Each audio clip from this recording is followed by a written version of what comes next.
नमस्कार। आजकल breaking news परिवेशन करছে Indian diplomacy संचालना করছি সুবীর কুমার। চীন ভারতে ইনভেস্ট করার জন্য ভারতের কাছে আবেদন করে। ভারত এই সুযোগ হাতছাড়া করেনি। আপনাদের ভারতে কিন্তু কারখানা তৈরি করতে হবে। ভারতও এক কূটনৈতিক চাল খেলে।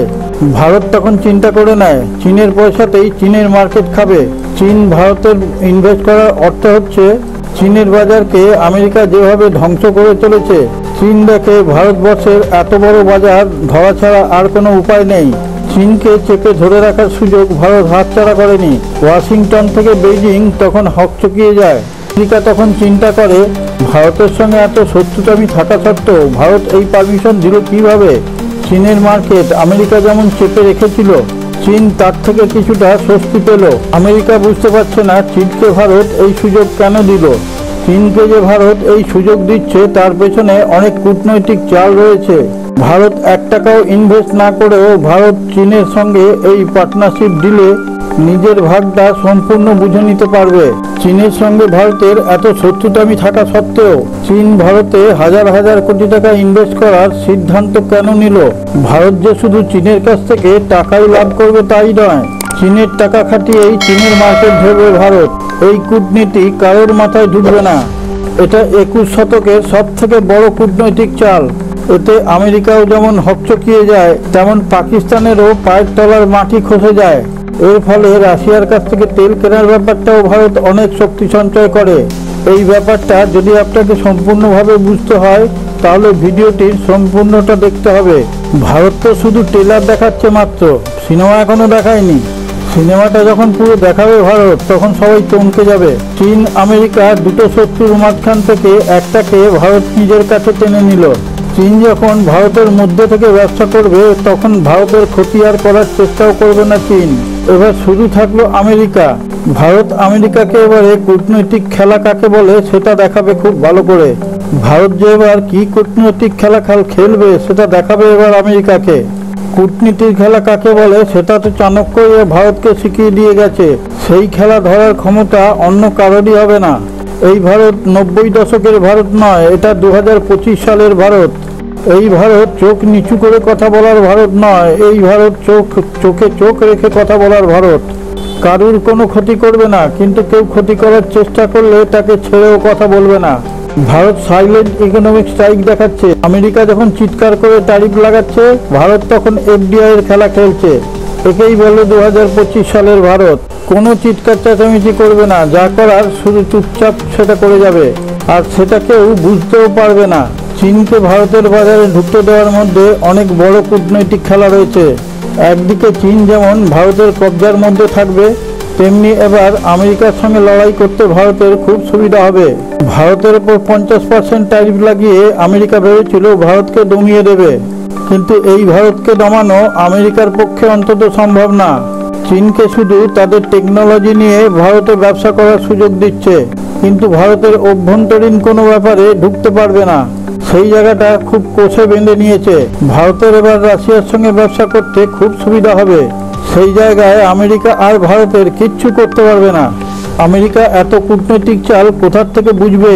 সে তো শুধু আবেগের উপর ভর করে ঘুরে বেড়ায়। আর সে জায়গায় ভারত নিজেদের রাষ্ট্রকে সবার ঊর্ধ্বে নিয়ে চলার চেষ্টা করে। সেই জন্য এই ভারতকে আটকানো কারোর পক্ষেই সম্ভব নয়। যিনি এই ভিডিওটি দেখছেন তার কাছে আমাদের ইন্ডিয়ান ডিপ্লোমেসির পক্ষ থেকে একটি বিশেষ অনুরোধ। আপনি যদি আমাদের এই চ্যানেলটিকে এখনও সাবস্ক্রাইব করে না থাকেন, সাবস্ক্রাইব করে পাশে থাকা নোটিফিকেশন বেলটি ছুঁয়ে অলে টাচ করে একটা লাইক দিয়ে শেয়ার করে দিন। তাহলে আমরা বিশ্বের বিভিন্ন প্রান্ত থেকে নিত্য নতুন খবর সংগ্রহ করে আপনাদের সামনে তুলে ধরার অনুপ্রেরণা পাব। ভারতের মধ্যে চীনকে ঢুকতে দেওয়ার অর্থ ভারত পয়সাও কামাবে, আবার নিজের শক্তি বৃদ্ধিও করবে। চীন পাকিস্তানে ইনভেস্ট না করে ভারতে করার জন্য বড়সড় একটা ধাক্কাও খেলো, আবার আমেরিকাও একটা বড় ধাক্কা খেলো। এতে চীন আর সীমান্তে কোনো রকম ঝামেলা করবে না, কারণ চীন তখন অর্থনৈতিকভাবে ভারতের কাছে আটকে যাবে। এতে পাকিস্তানও হকচকিয়ে গেছে। চীন তো আর এমনি এমনি আসেনি, ভারতের বাজার ধরার জন্যই তারা এসছে। পাকিস্তানে আছেটা কি যে সেখানে ইনভেস্ট করবে? ভারতের একটা রাজ্যের যা লোক সংখ্যা সেটা পাকিস্তানের সমান। ভারত এফডিআইকে বৃদ্ধি করানোর জন্যই চীনকে প্রবেশ করতে দিয়েছে। যদিও এটা একটা দিক, আরও অনেক দিক আছে যেটা ভারত অনেক চিন্তা ভাবনা করেই এগিয়েছে। চীন ভারতে যত টাকা ইনভেস্ট করবে এবং কারখানা গড়ে তুলবে, তাতে ভারতের বেকার সংখ্যাও কমবে। আর ভারত চীনের কাছ থেকে যে টাকা আয় করবে সেটা প্রতিরক্ষাতে ইনভেস্ট করা হবে। আবার আমেরিকাকে দেখিয়ে দেওয়া যে তুমি আমার জন্য একটা দরজা বন্ধ করলে আমি 10টা দরজা খুলে নেব। এতে আমেরিকাও একটা বিরাট ধাক্কা খেলো। এটা একটা ভূ রাজনৈতিক সুনামি ছিল। আবার আমেরিকার গালে একটাও কষিয়ে থাপ্পড় দেওয়া গেল। চীন যেহেতু ভারতে ইনভেস্ট করছে, তাই ভারতের সঙ্গে তারা আর কোনো রকম ঝামেলায় জড়াবে না, বরং ভারতের ওপর কোনো ঝামেলা এলে তখন ভারতের পাশে এসে চীন দাঁড়াবে। এর থেকে দুনিয়াকে একটা বার্তা দেওয়া গেল যে ভারত আর একটা দেশের উপরে নির্ভরশীল হয়ে থাকবে না। এর ফলে বেইজিংয়ের নীতিতেও একটা প্রভাব পড়বে। আমেরিকা ভারতকে যতই ট্যারিফের ভয় দেখাক না কেন, ভারতের তাতে কিচ্ছু যাবে আসবে না। ভারত নিজের রাস্তা নিজেই তৈরি করে নেবে। বেইজিং ভারতে এমনি এমনি আসেনি। ভারতের মতন বাজার পৃথিবীতে আর পাবে কোথায়? আমেরিকা গোটা ইউরোপকে বলে দিয়েছে চীনের সঙ্গে আর কোনো রকম ব্যবসায়িক সম্পর্ক তৈরি করবে না। তখন চীন বাধ্য হয়েছে ভারতে আসতে। তাদেরও স্বার্থ আছে, ভারতের মতন এত বড় বাজার পৃথিবীতে কোথাও পাবে না। তখনই ভারত তাদের কূটনৈতিক চালটি খেলে দেয়। সেই জন্য আমেরিকা ভাবছে তারা এখন কি করবে। আমেরিকা ভারতকে আটকাতে গিয়ে তাদের বাজারেও একটা মন্দার সৃষ্টি হয়েছে। তাতে এখন আমেরিকা ভাবতে শুরু করেছে এই ভারতের উপর ট্যারিফ চাপানোটা কিছুটা যদি কমানো যায়। কিন্তু সেটা কিভাবে? ভারত তো আর এই ট্যারিফকে পরোয়াই করছে না। আর চীনের সঙ্গে সম্পর্ক গড়ে তোলায় ভারতের অর্থনৈতিকভাবেও উন্নতি হচ্ছে। কোনো বৈদেশিক ইনভেস্ট ভারতে করতে গেলে সোজাসুজি ভারতের গভর্নমেন্টের কাছ থেকে পারমিশন নিতে হবে এবং ভারতের শর্ত অনুযায়ী তাদের কাজ করতে হবে। চীনের সঙ্গে আমেরিকার যেভাবে ট্রেড ওয়ার চলছে, তাতে চীনও দেখলো একটা বিরাট বাজার পাওয়া গেল।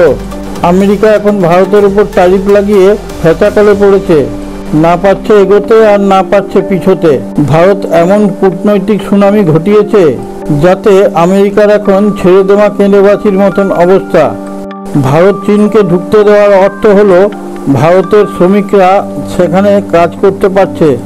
আপনার যদি ভিডিওটি ভালো লেগে থাকে তাহলে আপনি আমাদের চ্যানেলে কমেন্টে গিয়ে আপনার সুচিন্তিত মতামত ব্যক্ত করুন। সারে জাহাঁ সে আচ্ছা हिंदुस्तान हमारा हमारा सारे जहां से अच्छा।